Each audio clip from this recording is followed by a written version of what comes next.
everyone. Come on in because we are doing a car talk. Hi, everyone. We are doing a car talk. Take a ride with me while I go to a doctor's appointment. Everything's okay. Just a regular old checkup, y'all. Just a regular old checkup. Um, but a lot of you wrote in my comments, or a few of you wrote in my comments about you wanted me to do a video and add my 2 cents about all that's going on with Monique, with Club Shay Shay, and really piggybacking on even the stuff that Katt Williams has been saying, even the stuff that Taraji Henson had said, a couple of months ago, because it's all kind of in the same genre, to be honest with you. It's all in the same genre of Hollywood. It's the same genre. And I mean, I know a lot of you guys know that I am from LA. I live not pretty much, my whole life in LA. I don't live in LA now. I live outside of LA about an hour away. But my whole life, I lived in LA. And every time I hear someone tell a story of Hollywood, any of these Hollywood actors or actresses or anyone, be honest with y'all, I just kind of roll my eyes because it's not really new to me. I think maybe when you grow up in LA, you just know what the real deal is, so stories don't shock you, as opposed to people who kind of like just know it from afar. I mean, all the stuff, all the little bad stuff people used to tell you about Hollywood. I mean, shoot, my camera is moving all over the place. All the stuff that people say about Hollywood or whatever else, it's the truth, y'all. It really is the truth. Hollywood's kind of like a slave mill. If you all really want to hear my real thoughts about Hollywood, a lot of the homelessness in Hollywood, a lot of the homelessness in LA is due to the entertainment industry. I want to say the entertainment, not just movies, but it's movies and music, because all these people are underpaid. Let's be real. I mean, let me tell you the truth. And the fakeness of Hollywood lures a lot of people to LA and Hollywood. They dream of making it big. Even with Monique, if you listen to her story, it was all about she wanted to be famous. She wanted people to scream her name. She wanted people to know her. Sometimes I think that the fame, the desire for fame, is even bigger sometimes than people's desire for the money. Some people just want the fame, and Hollywood plays on that. Because what Hollywood does is Hollywood knows that you want the fame. And so because you want the fame so badly, then they can pay you whatever they want to pay you. The truth be told, the majority of people in the movie industry, music, they really don't make a lot of money, y'all. They really don't make a lot of money. There's a few people at the top that make a lot of money, but a lot of the people don't make a lot of money. They are the waiters and the waitresses. Those stories are true. So when they come to LA, and as expensive as LA is, they be living 4, 5, 6 deep. They still have to live with their parents. They're broke. They live in cars. They're a big portion of the homelessness in Hollywood. People who came to LA long ago to make it big in Hollywood or the music industry, it didn't work out. Now 15 years later, they have nothing to show for it and they're living on the street. I mean, that's just the truth. So when you hear Taraji P. Henson and you hear Monique talking about how they only got paid $50,000, or they only got paid $150,000, or they were in trailers that blew up, I think also you need to think about was if they only got $50,000, what did all the other people who support the Hollywood industry make? That movie. So if the actors and actresses only made 50, how much you think the person who was doing the makeup or doing the hair or wardrobe or costume, how much do you think they were making? You think they were making more than Monique's 50,000? That's why I say I put things in perspective. It's not that I diminish what's happened to Monique or Taraji P. Henson, but the problem actually is even bigger than them. Like, they're looking at it from like their point of view, like what they didn't get paid, and I get that. But the problem with Hollywood is bigger than just them and their role. It's not even about Taraji and Monique, to be honest with you. They're just small pieces of the puzzle of this horrible machine of Hollywood. The stuff that Katt Williams was talking about, what he did was he elevated it beyond himself. He elevated the problem beyond himself. He didn't just say this is a problem where they don't want to hire me, or they blackballed me, or they don't want to pay me. He didn't even, what he's talking about is what the bigger problem, what the beast is of Hollywood, and that is the bigger problem. It's the bigger problem. And let me tell you, when your whole goal in life is fame, people can exploit you. And a lot of people in Hollywood are exploited, including Monique. She's been exploited because she wanted fame. And once people know that you want fame, what they can do is pay you pennies on the dollar. That's why these actors, the whole industry, a lot of those people don't make a lot of money because they know what you're looking for is fame, and you'll do anything for the fame. You'll do anything for the fame. So they can come in and they can offer people a little bit of money like Monique and Taraji P. Henson. And then what they'll say was, if you don't want to take the money, then get ahead and go somewhere else. But you don't have no other options. There's only one Hollywood. Sure, they're making movies other places else. So that's what I want to say. I should say the entertainment industry. I shouldn't say Hollywood. Sure, they're making movies other places, Atlanta and all these other places. But the whole industry adheres to the same principles. And that is sort of like a slave shop. It's a sweatshop. Let's be real. Sure, there's some people at the top making money. There's some people at the top of a sweatshop that makes money. But the majority of people in the Hollywood entertainment music industry, they don't make no money.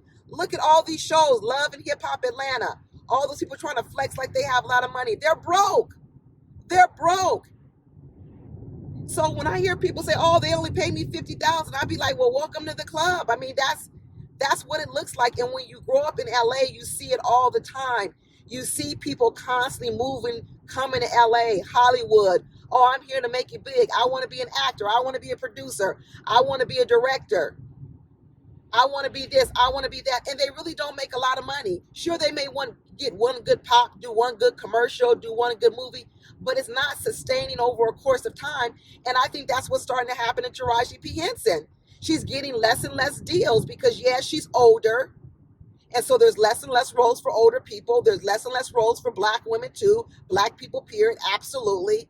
But it's a marketplace. It's a sweatshop marketplace. And let me tell you, a lot of my videos, I talk about negotiation, that people need to learn how to negotiate. But let me tell you, it's hard to negotiate when you ain't got no other options. Because the art of negotiation, one big part of negotiation is willing to walk away. You got to be willing to walk away from a bad deal. And what I find so interesting about Taraji and Monique is they didn't walk away from bad deals. They took them. They took the bad deals. Why did they take them? You know why? Because they had no other option. And they were so intent on having fame. They wanted what they wanted. They wanted fame. They wanted to be actresses. They wanted to do movies. They wanted to do whatever. I got it. It's your dream. It's your dream. So then when somebody else comes along and doesn't want to pay you what you're worth because you don't have no options, because you're so wedded to that dream, even though it can't pay you what you think you're worth, you take the money. But guess what happens? Once you take $50,000 for a movie or $100,000 for a movie when you think you should have got paid more, guess what happens? It spreads like wildfire through Hollywood. Everybody now realizes you're willing to work for less. Oh, you worked over here for $100,000? Then why should you come over here and I pay you more? Nah. And a lot of times these directors and these producers that these Black actresses are working for, Taraji ended up getting some big movies like The Help. She did, what was the other one with the astronauts? That movie was really good. She started later on getting big movies. But a lot of these other movies that are, before, they weren't paying them a lot of money because even a lot of those directors and everyone didn't make enough money to even sponsor those movies. And I know they're all on Oprah Winfrey and Tyler Perry. It's a tragedy. It is a tragedy, but Oprah Winfrey and Tyler Perry are just doing what they was taught. They're doing what they were taught because they had to do the same thing. And yeah, maybe we think because they're Black people, they should do better. Maybe that's what everybody thinks. Of all people, we would expect Oprah Winfrey and Tyler Perry to do better. Well, I don't have those expectations of them. I really don't. because I know where they came from. I know the industry they came from, and that's how they was brought up.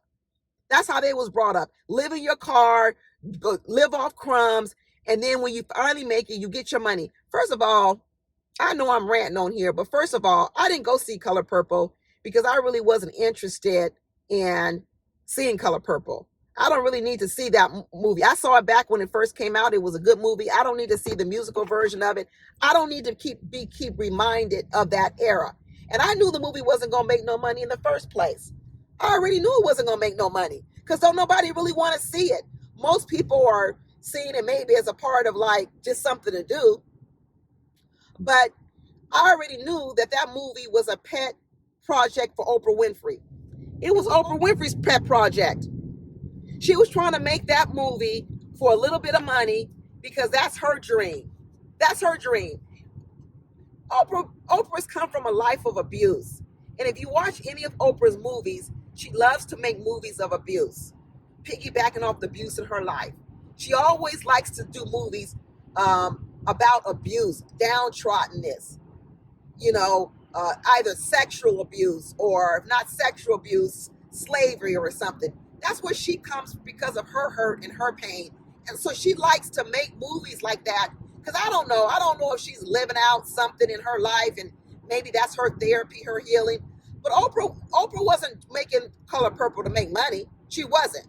She was making money to satisfy some other part of her own ego that she wanted to do. That's what she was doing. She was doing it to satisfy some portion of her own ego. And it wasn't intended really to make no money, which means everybody who's gonna be in the movie ain't gonna make no money. I know they keep talking about the budget of Color Purple, but I know that movie didn't make a lot of money. No. So now what happens is everybody in the movie gotta make peanuts. So just like Taraji said, she didn't make no money. Fantasia really didn't make that much money. Well, guess what? Guess about all the other people, all the other extras in that movie. What's it called? Color Purple has so many extras and people in that movie. I bet none of them people was paid no kind of money. They're paid for the lure of fame. That's what they're paid for.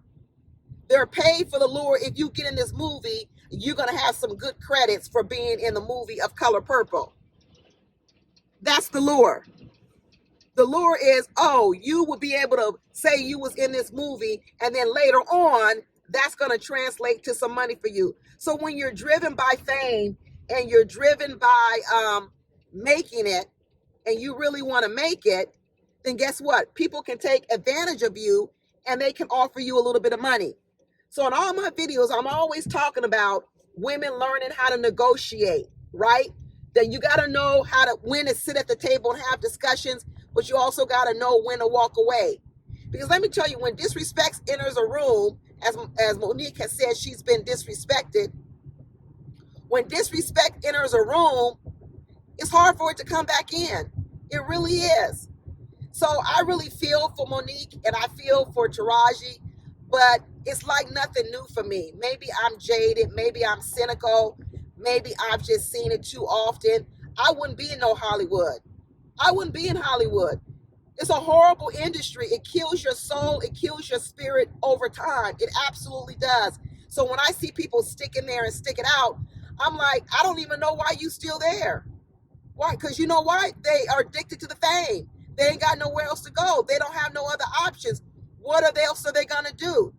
All of us who have regular 9-to-5 jobs, who work with companies or do other things, if we come across an employer who treats us horribly, who pays us less than everybody else on the job, we always have the option of leaving that job and going to another job. There's somebody else that we can get hired from.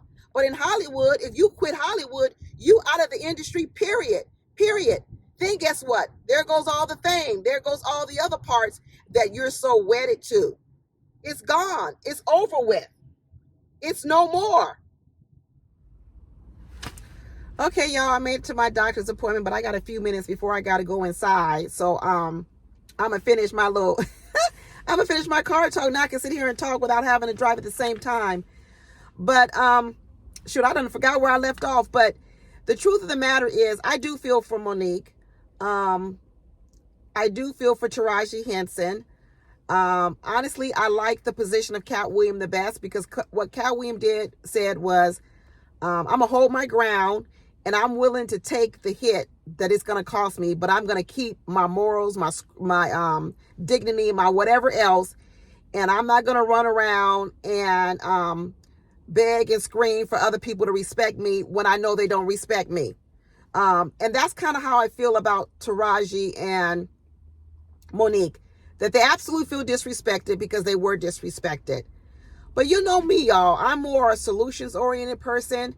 I like to vent. I like to say, how, you've been hurt, how people have done you wrong, but I can't stay there forever. And what I feel sad about with Monique is I feel like Monique has been stuck where she is for a long time.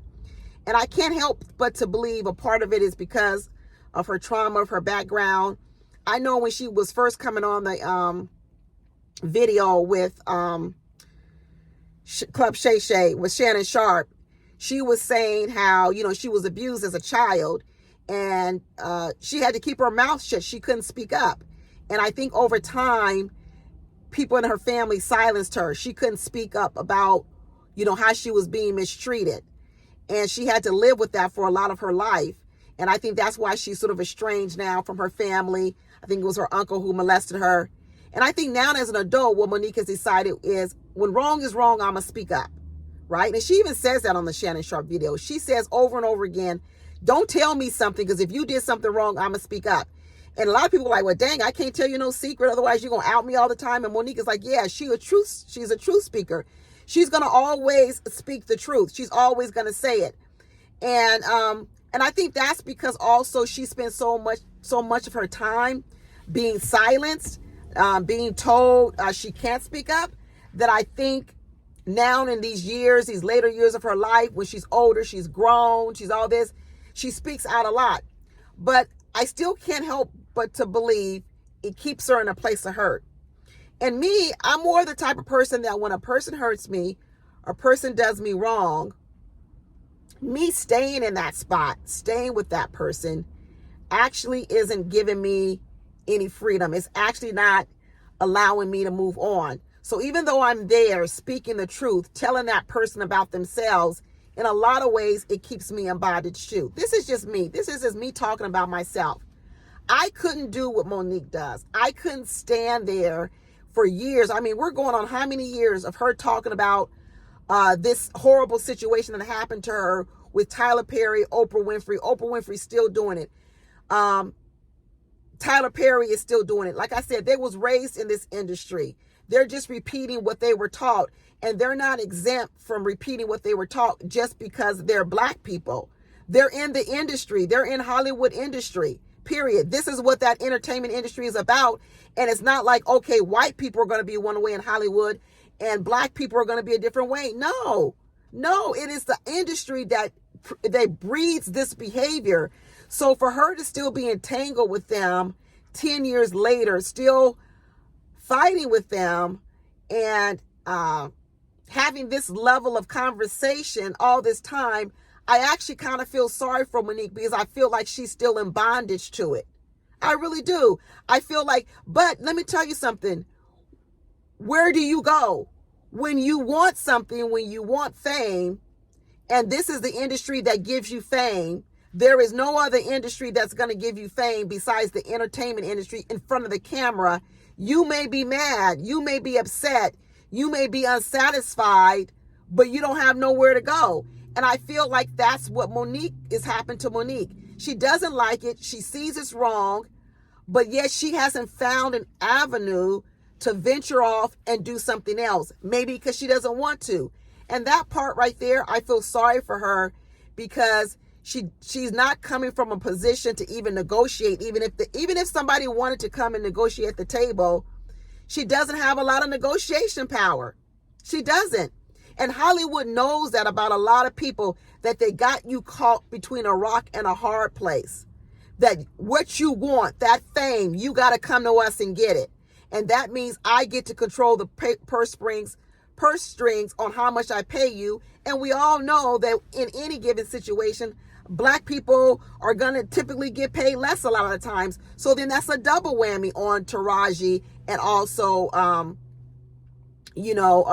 Monique. Think about how much money over time Katt Williams has lost. He could have made a lot more money if he were to do the things that Steve Harvey did or Kevin Hart would do. He could have made a lot more money, but he made a decision to say, hey, I'm going to give up some of the money so I can stay true to what I want to do, what I love to do, my craft. So you took less money because you could take more money. Like Monique. Monique could have made more money if she would have played the game. But she decided she didn't want to play the game, which is fine. She wants to speak out. She wants to speak the truth, which is fine.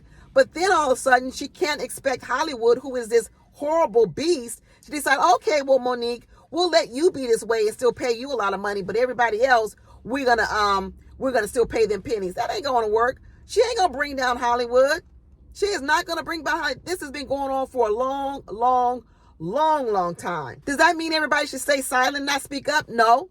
I think everybody should speak up. I think everybody in that industry should have a voice. You saw the writers go on strike talking about how they ain't making no money, how they can't pay their bills out here in the streets in LA, how they going broke. Pretty soon there's going to be less and less writers with AI. There's going to be less and less writers anyway with all this reality TV.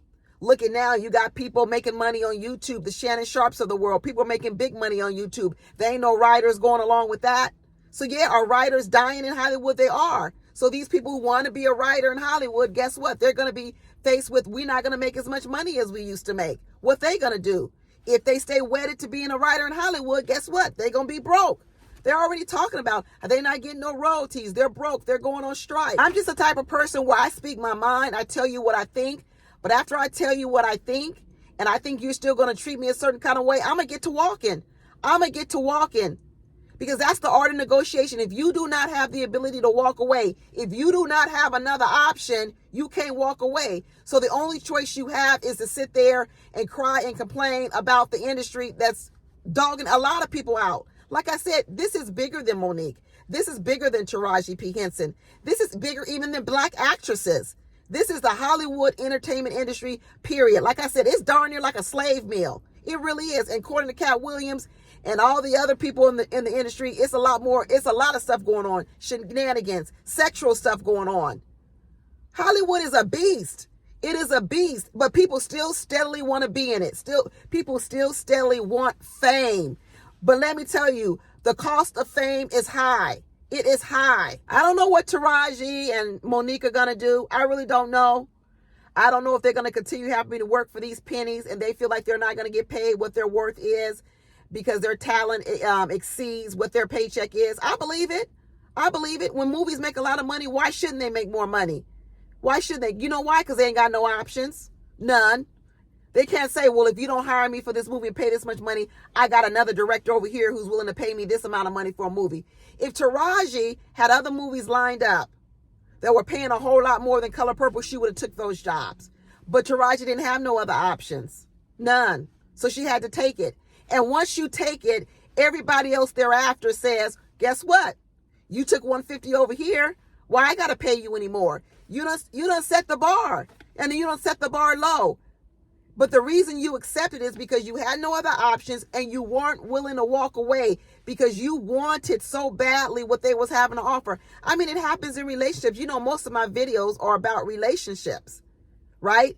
And when people get so wedded, I want a man who makes six figures. I want a man this. What happens is they're willing to overlook all the other abuse of that man because they're getting those things that they're so wedded to. Oh, I want him to have this, this, and this. They're not looking at the character of the person. They're not looking at the character. They're in bed, they're doing business, they're in relationships with people because they're actually over there trying to extract from that person something. But then when that person doesn't deliver all the niceties that they want, now they're mad. Well, you was with them for the wrong reasons anyway. For the wrong reasons. I know these actresses and actresses love acting. I know this is their craft. I know it's their dream. I know it's their hope. I know it's what they love to do. But everybody out here in the world, besides actresses, have to walk away from things they love to do because it doesn't pay the bills. It really isn't even a new phenomena. How many of you are actually even doing on your job what you love to do? No, because if everybody did what they love to do, most of us probably wouldn't be making no money because some of the stuff we love to do don't pay a lot. It doesn't. Now, I understand what's going on with them is pay discrepancy, pay disparity, all of that. racism, sexism, all that is in play in Hollywood. But more than trying to, I don't know, y'all. I just feel like if I were Taraji's friend years ago, I would be like, girl, you are smart. You is beautiful. You is talented. You could do a lot of things. Maybe there's another way that you can make your money. Maybe there's another way, because having to deal with all this ain't worth it. It ain't worth it. It ain't worth it. The type of mental abuse that Taraji is speaking of over the course of the years, how she has felt, the type of things where it weighed down on her spirit and her soul, same with Monique, it ain't worth it. I couldn't be in no industry for this many years that weighed on my spirit and my soul like that. I would have walked away long time ago. But this ain't gonna be the last story we hear about this, y'all. Monique ain't gonna be the last. Taraji's not gonna be the last. This gonna go on and on and on and on forever. Just like how a lot of things go on, because there's always gonna be someone that's willing to take Taraji's place. There's always gonna be someone that's willing to take Monique's place and who's gonna be willing to work for that money that they say they should be paid more. It's always gonna be someone. You know, that's why even in relationships, people can be horrible people. Men can be cheaters. Men can be dogs, especially when they have a lot of money. Because even if you walk away from that man because you think he's a horrible person, because he's got money, there'll always be another woman who is willing to be with him for that money. And that's how Hollywood is. That's why Hollywood doesn't really have to respect these actresses and actors, because they already know the minute you leave, the minute you say no to this role, there's hundreds, thousands of women that will take this role. And so they can always lowball you and undercut you and not pay you your worth and not treat you the way you need to be treated. But in the end, you have control over yourself. You can decide to walk away. And that's why they don't have negotiation power when they go into those rooms and negotiate salaries and things they should want. They don't have any, because in the end, they don't have a lot of options, unfortunately. Because if they had a lot of options, they would have gotten up from that table and walked away. $50,000? $50,000?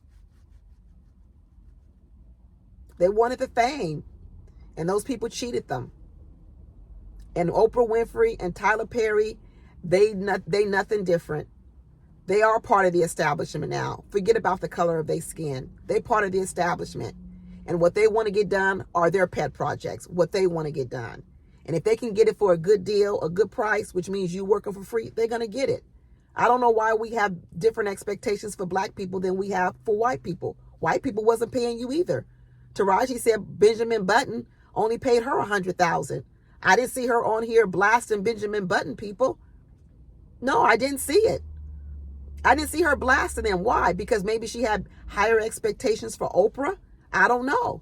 Why did she blast Benjamin Button? You know how much money Benjamin Button made? You know how much money Tyler Perry made?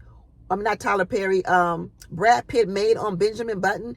He was making $20 million. There wasn't no one on Color Paper making $20 million. So why didn't Taraji speak up with Benjamin Button and cause all the hoopla? I do believe that movie, the musical or whatever, Color Purple, wasn't going to be all that much of a hit anyway. But do I believe that Taraji P. Henson helped sink it even more? Yep, I do. I do. It just gave people another reason not to go.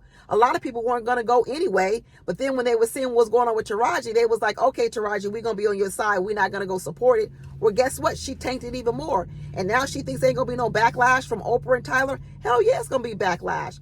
The whole industry is going to be backlash because Tyler and Oprah are part of the industry. They're not black people. They're part of the industry, which means the industry is going to stick with Tyler Perry and Oprah Winfrey.